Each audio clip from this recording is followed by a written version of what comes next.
Like in general, I think I guess it really, yeah, I think it comes down again. I'm not a media buyer. I'm really focused on like the creative. But what I would say is that um UGC now is kind of like a blanket statement, so it's kind of hard to know. I think like again, like when TikTok was coming around in 2020 and UGC kind of like was at its infancy of like what we know it to be now, like that was definitely an advantage. But now as it's become more sophisticated, it really goes back. Everything's always cyclical, right? There's might be a little arbitrage at the beginning and then eventually everybody's doing it. So then you got to actually like get good at it. And I think that like the biggest thing that we're seeing, in terms of videos is like you got to be unique, you got to stand out in a certain way. And so honestly, like what I say whenever I'm talking to a brand or even just like talking to a friend, like if you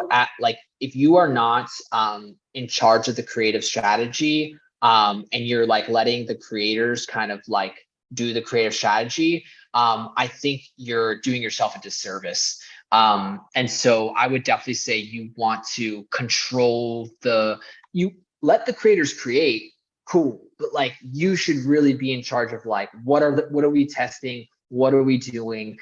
Because a lot of times, a lot of the creators will kind of just give you a general like a 3 reasons why or this or that, but they don't really there's no true kind of core performance behind it. And I think that's where you might be losing out. So if you're not doing that, I would say definitely control the creative strategy as much as possible, control the edit as much as possible. If you see something like if you feel like the video doesn't match up to what you need, then like speak up, make sure that your edits are a part of the agreement and things like that so that you can make sure that the creative is actually like hitting.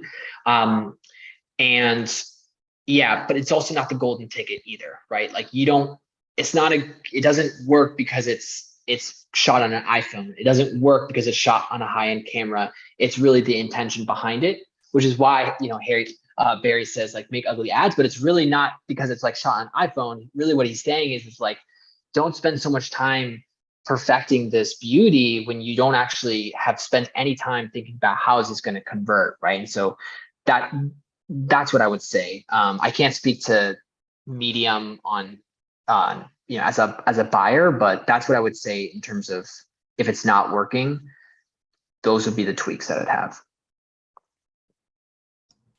Yeah, I totally agree. I'm running all the UGC projects right now at Coolin, and the first one we did, we're kind of like, okay, we'll let the creators have creative freedom, but the creators sometimes, they're working with an audience that already follows them, and getting that engagement from that audience is easier, right? Because like they're already interested in curly hair content or whatever that niche community could be. But when you're creating that content for ads, it's going out to brand new people, right? You're prospecting a top of funnel audience. So you have to really experiment what hooks are going to work and what visuals are going to work. So we've moved away from doing any creative freedom with creators. And exactly like Matthew just said, like you really need to make sure you have that creative brief solid. And then the thing that I have found that works the best is doing everything modularly. So like I give them a list and I'm like, okay, I want you to look at the camera and say this hook holding up the product, and then just send me that one video file.